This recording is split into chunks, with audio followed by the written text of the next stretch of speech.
Hola amigos, buenos días. Para seguir con nuestras clases de primeros auxilios, hoy vamos a hablar un poco de hemorragias, vamos a hacer un recuento de lo que hemos estado hablando y para esto vamos a hacer énfasis en algunas situaciones más que todo de trauma, previo a ver de mejor manera traumas, esguinces y sobre todo fracturas.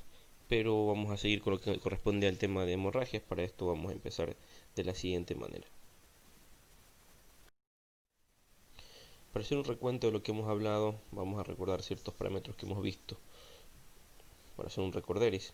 Los primeros auxilios son cuidados inmediatos que se brindan a una persona en estado de emergencia, en un lugar justo donde se produjo el accidente o la emergencia, antes que haya sido atendido por personal especializado.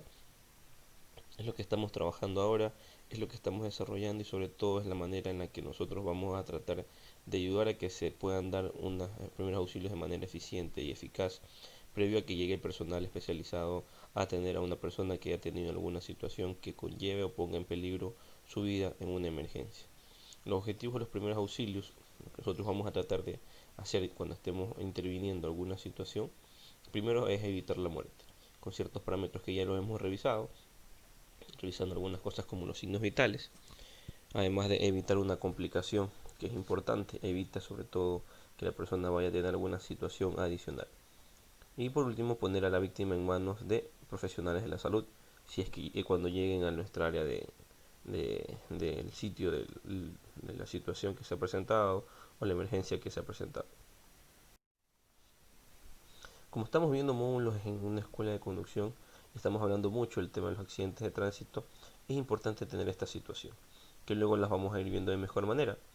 Por lo general, las que más afecta o la parte del cuerpo que más afecta es la cabeza con un 70%. Recuerden que antes los vehículos venían sin el respaldar en la parte de la cabeza, lo que hacía que haya muchas secuelas a nivel de columna cervical, con el famoso latigazo cervical. Cuando había una colisión o un choque, la cabeza se superextendía, el cuello se superextendía y había una buena rectificación a nivel cervical y en algunos casos incluso la muerte por fractura a nivel de la base del cráneo. En las extremidades en un 30%, el tórax en un 38%, sobre todo al momento de la colisión, sobre todo frontal, en la cual hay presión del, del volante hacia la caja torácica, extremidades superiores 33%, abdomen, pelvis y vértebras lumbares 16% y la región cervical en un 6%. ¿Qué es lo más común que nosotros vamos a tener en accidentes de tránsito? Primero, como ya lo habíamos visto previamente, en la atención al politrauma, la pérdida de la conciencia es un parámetro muy importante. Segundo, el paro cardiorrespiratorio, que lo vamos a ver de mejor manera más adelante, pero previamente lo vimos con algo de reanimación cardiopulmonar. El traumatismo cráneoencefálico como una situación importante que puede causar incluso la muerte, o en su defecto, si no llega a causar muerte, dejar secuelas en la persona que ha sufrido el accidente. Traumatismo vertebral, menor cantidad, hemorragias, que es lo que vamos a ver ahora, fracturas, luxaciones, laceraciones y no menos importantes, pero también menos comunes, los desgarros musculares, que pueden estar asociados no al accidente o pueden estar asociados también al momento del traslado del paciente. Para esto es importante que nosotros sepamos manipular al paciente en un estado de emergencia dando primeros auxilios. Normas generales, lo importante siempre va a ser conservar la calma, ¿ok?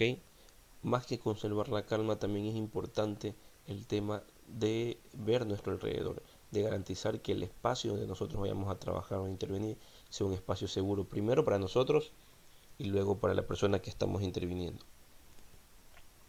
Segundo, deben evitarse los cambios de posición de la persona interviniente hasta que se determine la naturaleza del proceso. Esto para evitar algún daño adicional del que ya existe.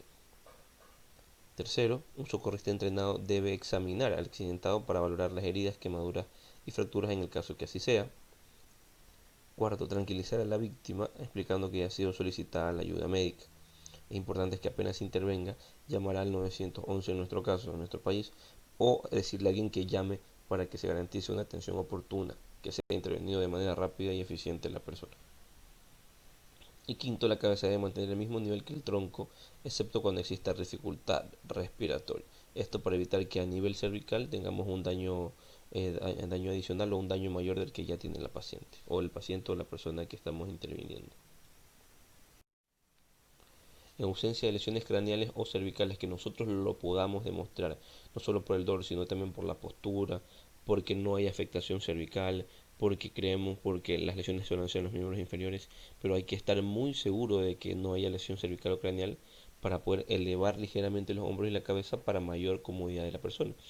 Imagínense una persona que sufrió un accidente y está acostada en el pavimento de 12 del día, con mucho sol, en un pavimento que por lo general quema a esa hora.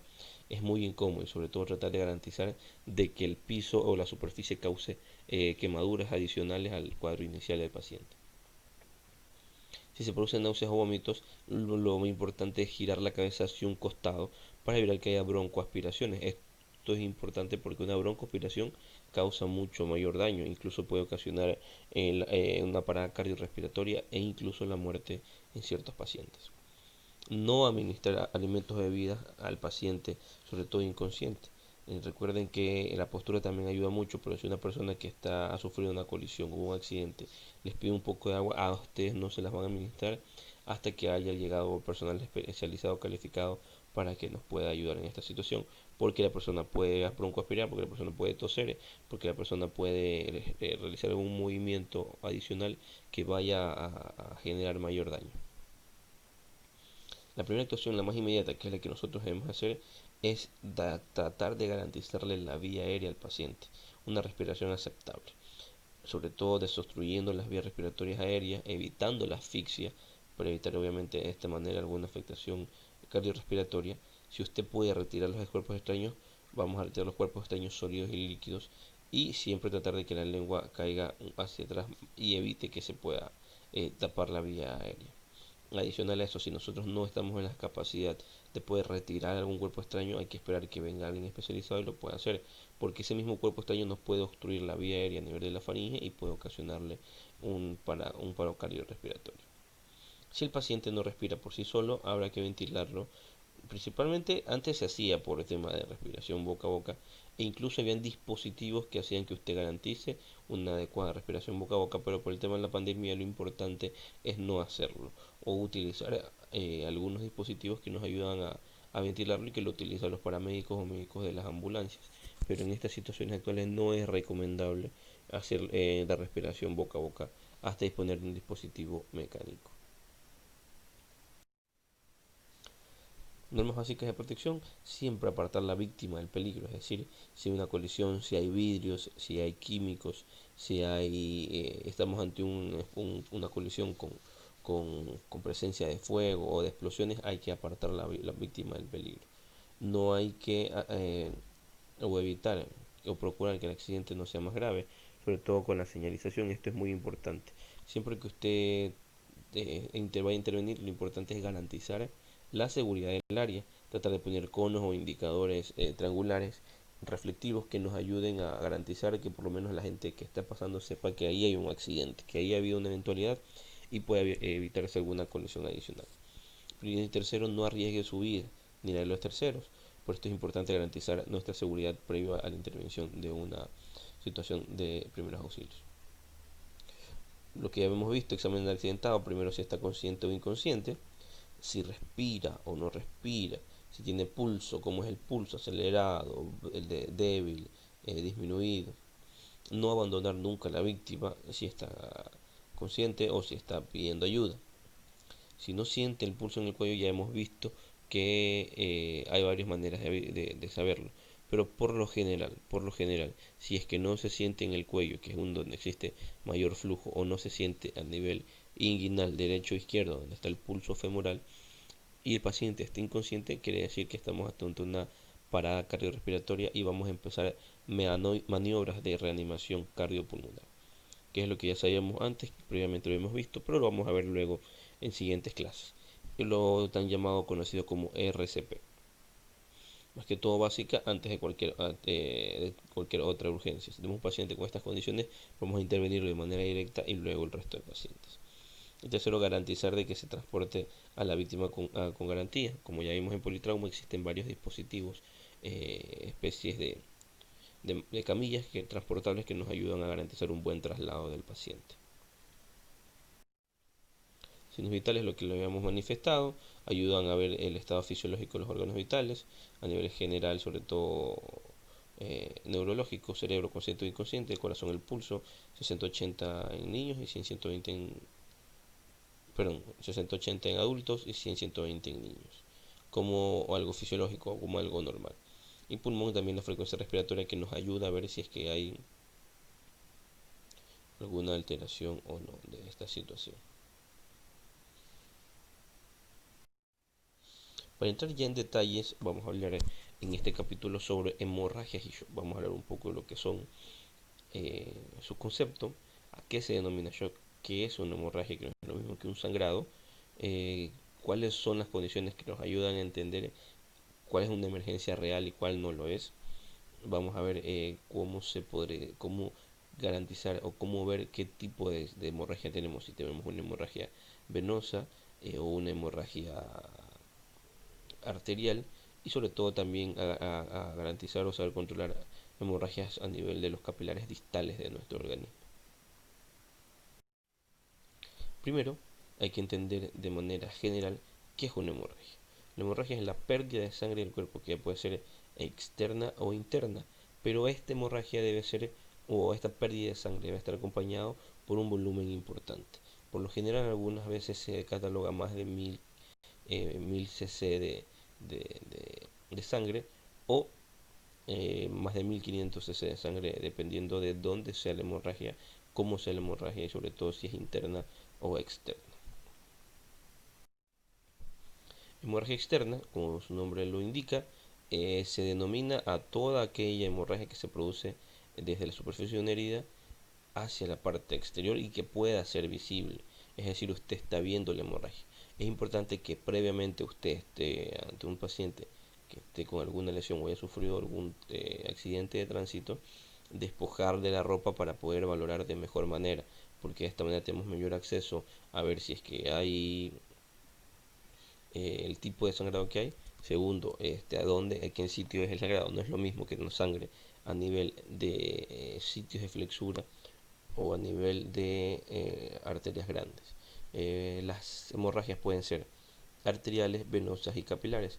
¿Cómo nosotros podemos distinguir de cierta manera la arterial, la venosa y la capilar? Es muy importante y lo vamos a ver.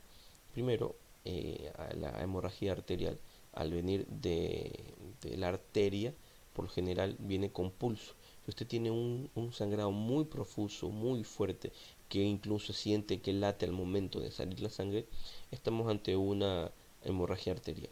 Y aparte del pulso, aparte de la fuerza con la que se produce esta hemorragia, hay algo muy importante, y es que la sangre arterial es muy roja, muy roja, muy roja, roja, incluso pueden ir con burbujitas, lo que consideramos como una sangre arterial hiperoxigenada o u oxigenada. La sangre venosa o hemorragia venosa es, primero, no viene con un flujo prudente, no es tan profusa ni es tan fuerte como la arterial, y tercero, la característica de la sangre es un poco más espesa, más viscosa, y el color es más un rojo vino tinto como o característica adicional, en comparación a la arterial, que es un poquito rojo más encendido, un rojo muy fuerte. La venosa es un rojo más oscuro porque es sangre desoxigenada, no tiene tanta presencia de oxígeno ni de hierro, entonces va a ser un poquito más negra o más oscura en comparación a la arterial. Y la capilar sobre todo se da en zonas periféricas de la piel. Si usted tiene un sangrado pequeño, no tan profundo, podemos pensar que es un sangrado capilar, pero ciertas veces cuando esos capilares están convirtiéndose o se están haciendo un poco más grandes, el sangrado puede ser mucho más, pero eso no quiere decir que no haya una importancia en el tema capilar. Capilar sobre todo lo vamos a tener a distancia, en zonas distales, en los deditos y en los deditos de la mano y en los dedos de los pies. Como les acabo de mencionar, primero, para ya entrar a definir los detalles que les acabamos de mencionar, primero, hemorragia arterial intermitente, una especie de pulso. Cada vez que ustedes vean que la sangre late o hace intermitencia, como que usted más o menos lo coincide con los sonidos del corazón o con los golpes que hace el corazón, podemos pensar que es arterial. intermitente y segundo, rojo brillante, un rojo bien encendido por la presencia de oxígeno que les mencioné. El sangrado o la hemorragia venosa es continuo constantemente y no hay pulso, no sigue de cierta manera los latidos del corazón y es un rojo oscuro, muy vino tinto, un rojo bastante oscuro. Y capilar, por lo general la hemorragia capilar, no hay poca cantidad de sangre, pero ¿cuál es la situación? Como a veces le damos poca importancia a esa poca cantidad de sangre que sale por una afectación o una hemorragia capilar, es durante mucho tiempo a veces le dejamos, no le prestamos la importancia de vida y este tipo de sangrado capilar, que es poca cantidad, al ser mucho tiempo al cual hemos estado expuestos, mucho tiempo que ha estado saliendo, se vuelve una hemorragia. Ahora, ¿qué es importante para nosotros entender o saber reconocer o saber entender es cómo vamos a trabajar o cómo vamos a intervenir cuando estemos ante una hemorragia? Antes era muy importante hacer una especie de torniquete, pero ese uso se lo está dejando de lado, el uso del torniquete se lo está dejando de lado porque la evidencia más apoya una compresión directa o una presión directa más que un torniquete, que ya lo vamos a ver. Primero, para hacer el control de hemorragia hay que ver a qué sitio estamos y tratar de buscar algún dispositivo o que nos ayude a hacer compresión. Primero, usted debe estar consciente que debe entrar a trabajar con guantes. No podemos intervenir si no tenemos guantes, porque puede ser que sea una persona que nosotros no conozcamos a la que estamos interviniendo, tenemos una lesión nosotros a nivel de nuestros dedos o podamos provocarnos una lesión a nivel de nuestras manos y vamos a romper nuestra protección y vamos a hacer que esta sangre de la persona que estamos trabajando, que puede ser que no las conozcamos, atraviese nuestro organismo y pueda contagiarnos de ciertas enfermedades que se pueden encontrar en la vida diaria. Por eso es importante nosotros tener guantes y segundo hacer presión directa con alguna franela o una frazada o si tenemos a la mano gasas mucho mejor. Entonces como primer punto vamos a hacer presión directa.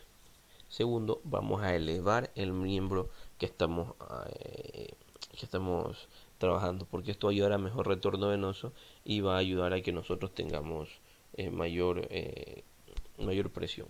¿Ok? No vamos a elevarlo mucho, no vamos a elevarlo más de 40 ni 50 grados porque tampoco es tan viable. ¿Sí? Presión en puntos de control, es decir, si nosotros tenemos un sangrado profundo a nivel de la muñeca derecha, lo ideal es hacer también un poquito de presión a nivel de la zona de la fractura del codo, porque de esa manera nos va a ayudar a que nosotros tengamos mayor presión en puntos de control. Y por último, como les mencioné, no es, ya se está dejando de cierta manera de lado, pero sí ayuda mucho el tema del torniquete. Este torniquete debe hacérselo siempre distal al sitio de lesión para ayudar a evitar el flujo desde la parte superior. Si hay una lesión que nos puede dar un poquito de tiempo y no sangra mucho, hacemos un torniquete y lo aflojamos poco a poco mientras vamos en el traslado del paciente para que los órganos distales de la parte que estamos trabajando pueda recibir oxigenación, porque no está bien tampoco que un órgano no reciba suficiente sangre para nutrirse mientras dura la intervención en los primeros auxilios. Bueno, ¿cómo vamos a hacer la presión directa? Primero consiste en aplicar presión en el mismo sitio del sangrado. ¿Ok? Por lo general, como les mencioné, debe hacerse con un apósito estéril, ya sea una gasa o pañuelo limpio. Durante 10 minutos por lo menos usted tiene que hacer presión fuerte. Obviamente hay que ver la situación o el sitio donde estemos, porque si vamos a trabajar sobre una superficie inestable, es decir, nosotros estamos haciendo una compresión en una pierna, un ejemplo, y la pierna está sobre una piedra, nuestra presión va a ser muy fuerte en que incluso vayamos a hacer que esa piedra pueda ocasionar un daño por debajo de la, de la lesión que nosotros estamos trabajando y va a ser otro problema adicional que nos vaya a causar un inconveniente con el trabajo que estamos haciendo. Luego que nosotros hayamos controlado con la presión directa la hemorragia, vamos a colocar un vendaje compresivo que se denomina, es decir, nosotros comprobamos que ha parado el sangrado a nivel arterial o a nivel venoso o a nivel capilar, nosotros vemos que ya no sangra mucho, dejamos una venda y en forma circular del vendaje que hemos visto ya de manera anterior, vamos a hacer compresión para evitar que se vuelva a abrir la herida. Hay que garantizar de que se llame al 911 y que se mantenga limpia la zona de la herida porque puede haber complicaciones. Siempre hay que trabajar sobre ambientes limpios para evitar que se infecte las zonas que estamos trabajando. Segundo, elevación. Si la hemorragia es una extremidad, sobre todo distal, podemos elevar la extremidad. Inmovilizar si es que es afectación vascular. Eso quiere decir si tenemos un trauma o alguna situación, lo primero que vamos a hacer es tratar de comprimir y luego elevar un poco el miembro para que haya mayor retorno venoso hacia la parte superior del organismo. Esto nos va a ayudar a manejar de mejor manera la hemorragia y eso va a disminuir el flujo para que nosotros podamos hacer una compresión y elevación efectiva. Tercero, presión en puntos de control. Como le manifesté, puede ser que nosotros tengamos una, una lesión distal, es decir, a nivel nivel de la muñeca o a nivel de las zonas distales, de los capilares, o puede ser a nivel de la flexura del codo. Vamos a hacer compresión un poquito más arriba, hacia la zona de la axila, para ayudarnos a evitar esta situación. Si es a nivel distal, sobre todo en los miembros superiores, vamos a hacer compresión un poco más arriba, a nivel braquial e incluso axilar. Y si es en la pierna o en los miembros inferiores, podemos hacerlo a nivel del hueco popliteo, que es en la parte de atrás de la rodilla, a nivel de la flexura, o a nivel femoral, que es un poquito más arriba hacia la zona inguinal, ya sea derecha o izquierda. Por último, el torniquete. Eh, Depende también muchas veces de la técnica del torniquete. Antes nosotros tenemos un torniquete que es una especie de amarre que se lo hacía a nivel distal, pero con mucha fuerza, lo que hacía que no había buen flujo adicional en un miembro afecto y ocasionaba una necrosis distal, lo que hacía que se pierda ese órgano, que se pierda ese miembro y no se pueda reactivar porque ya no recibió flujo distal. Por general, después de 15-20 minutos sin flujo a nivel distal en los brazos o en las piernas, ya nos da una complicación. Pero en esta situación se ha cambiado esta forma de tratamiento y se utiliza un torniquete de manera diferente.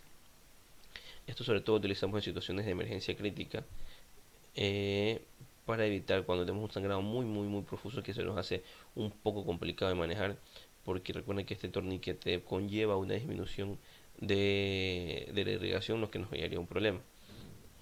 Antes, como les mencioné, se hacía una especie de amarre nada más por encima, pero ahora se ha evidenciado que ayuda mucho mejor si usted pone una compresita sobre el sitio. Otra hemorragia que nosotros podemos también tener en cuenta es la hemorragia nasal o también de los capilares de la nariz. Esto por lo general se denomina epistaxis. En el término médico, la hemorragia nasal es igual a epistaxis. ¿Ok? Es una de las hemorragias más comunes y habitualmente la más alarmante, que puede llegar a ser grave si es que no se controla.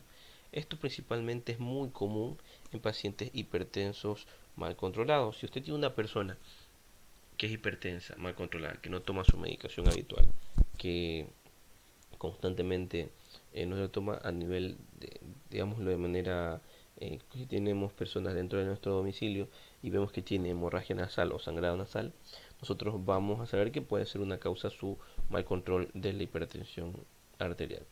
Pero cuando estamos entre una colisión como accidente de tránsito, la desviación del tabique, el trauma frontal a nivel de los huesos propios de la nariz, va a tener situaciones de problema y muchas veces pueden llegar a ser grave porque hacer taponamientos a nivel nasal son un poco complejitos, y aparte porque si es que no se hace una compresión correcta a nivel de la situación nasal, esa sangre se puede ir hacia la parte posterior y llegar incluso hacia la faringe, luego hacia la vía aérea, y puede causar una complicación porque la persona puede, si es que no se controla de mejor manera el sangrado, puede irse hacia la vía aérea superior. Primero, ¿cómo vamos a hacer? Antes se hacía que el paciente se haga hacia atrás. Eso ya quedó en desuso porque hacía que esa sangre acumulada se vea hacia atrás y pueden haber complicaciones que se fueron evidenciando con el tiempo. Primero, si es una hemorragia nasal y usted está interviniendo, sienta al paciente. ¿Ok? Si es que está con buena neurología, buenas presiones, está respondiendo, está orientado, está consciente del dolor, solo fue un trauma a nivel de la nariz como tal, en los huesos propios de la nariz. Lo vamos a sentar, lo vamos a tranquilizar para trabajar. Segundo, vamos a tratar de intervenir nosotros y decirle al paciente que guarde la calma, independientemente del cuadro que nosotros tengamos. Tercero, pues se puede colocar un poquito de hielo en la nariz y en la frente para ayudar a controlar. Y cuarto, controlar la tensión arterial. De esta manera vamos a hacer si es que el sangrado que él tiene está influyendo o no está influyendo dentro de su cuadro como tal. Importante aquí también es tener torundas o tener gasitas pequeñas que nos ayuden a hacer un tamponamiento a nivel nasal anterior. Esto ayuda sobre todo a hacer un compresivo local y que nos ayude a tratar de parar el sangrado al nivel de las fosas nasales. Heridas y hemorragias, como ya lo hemos visto, tratar de no sacar objetos que nosotros no los tengamos, pero en el caso de las heridas, si nosotros estamos inscribiendo a un paciente que ha recibido un objeto y lo tiene en nivel del muslo o la pierna o en el hombro, nosotros no vamos a retirar ese objeto porque ese mismo objeto está causando compresión, ese mismo objeto está haciendo presión a nivel vascular y evita que haya un sangrado. Ha ocurrido casos muchas veces en la cual retiran objetos, qué sé yo, ven que hay un metal atravesado en el muslo de un paciente, se lo retiran y comienzan a sangrar mucho porque ese mismo objeto estaba haciendo compresión a nivel de alguna arteria importante. Entonces al retirarlo ocasionaron un sangrado profuso o una hemorragia que incluso puede costarle la vida en algunos casos. Y estar pendiente de que se acueste la víctima con las piernas elevadas en un ángulo de 30 grados aproximadamente. Otras características de la hemorragia, y es una muy importante, es la hemorragia interna. La hemorragia interna nos da a notar de que estamos ante un sangrado profuso que nos puede complicar el cuadro del paciente o del cuadro de la persona que ha sufrido algún trauma o que ha sufrido un accidente de manera inmediata. Estos son los pacientes que más cuidado deben tener y siempre es importante saber qué tipo de situaciones podemos encontrar o cuáles son los indicativos de una hemorragia interna. Primero, vamos a tener que pueden haber simples moretones, sobre todo a nivel torácico y abdominal. Si usted está interviniendo una persona que sufrió un accidente y ve que tiene morados, sobre todo a nivel abdominal, a nivel torácico, tenga mucho cuidado porque ese paciente puede estar haciendo una hemorragia interna. Pueden tener moretones, pueden tener hematomas o simples pintitas como pintas rojas que se denominan petequias en ciertos órganos. Esto hace que haya un sangrado interno y vaya a haber acumulación de sangre a nivel de las cavidades abdominales y torácicas. Hay que entender que a nivel torácico una hemorragia bastante importante puede ocasionarle la muerte inmediata del paciente. Y a nivel abdominal, si bien es cierto, da un poco más de tiempo, pero hace que la persona vaya a tener complicaciones o que vaya en el trayecto hacia una unidad de salud tenga situaciones que comprometan su vida. Es importante saber reconocer estas situaciones porque recordemos que en esta hemorragia interna no vamos a visualizar una pérdida sanguínea y la cavidad abdominal puede abarcar incluso cerca de 2000 cc de sangre, lo que nos conllevaría a un shock hipovolémico. ¿Cómo nosotros vamos a reconocer una hemorragia? Primero, si es visible o es externo, vamos a tener en cuenta de la cantidad de sangre que estamos perdiendo. Si estamos viendo que la sangre, a pesar de las maniobras que estamos haciendo, sigue saliendo sangre, tenemos un sangrado activo, vamos a pensar que ya estamos ante una hemorragia. ¿Ok? Pero a nivel de hemorragia externa, primero, perdón, a nivel de hemorragia interna, primero hay que ver que el paciente esté inquieto, está ansioso, no se queda tranquilo. Tercero, el pulso. Al tocar el pulso nosotros al inicio lo vamos a tener normal, tal vez un poquito alterado por la situación que acaba de pasar en la persona en un accidente o en algún trauma. Pero si ya tenemos un pulso rápido, muy rápido, y comienza a disminuir su fuerza, se comienza a tomar débil, a tornar débil, quiere decir que estamos ante un problemita, que estamos ante una situación que debemos intervenir de manera rápida. La persona comienza a estar sudorosa, comienza a tener un poco de frío, siente que tiembla un poco, puede ser también un signo de hemorragia interna considerable. Si se pone pálido, es decir, la persona usted la ve ahorita, conversa con usted y a los 3 5 minutos ve que comienza a estar muy pálida, quiere decir que tiene un proceso o una hemorragia que puede estar comprometiéndole la vida. Además se torna cianótico, sobre todo a nivel distal, los de las manitos, puede haber cianosis en los labios, es decir, se ponen morados los labios, los dedos de las manos y dedos de los pies. Podemos también tener paciente con sed, náuseas y vómitos como signos neurológicos de una afectación importante. Y como les he mencionado, una situación importante es manejar una especie de posición anti-shock, tratar siempre de que el miembro afecto que esté con una hemorragia, levantarlo unos 30-40 grados como máximo, porque muy alto también va a llevar a alguna complicación, ¿okay? Sobre todo de hipoflujo. Más que todo, tratar de elevarlo a 30 grados por encima de la posición del cuello y de esta manera ayudamos a la persona. Recuerden siempre de descubrir de las prendas a la persona que estamos interviniendo y luego de eso, que ya hemos visto que no hay signos activos de sangrado, volver a ponerle ropa o frazadas calientes para evitar una hipotermia maligna.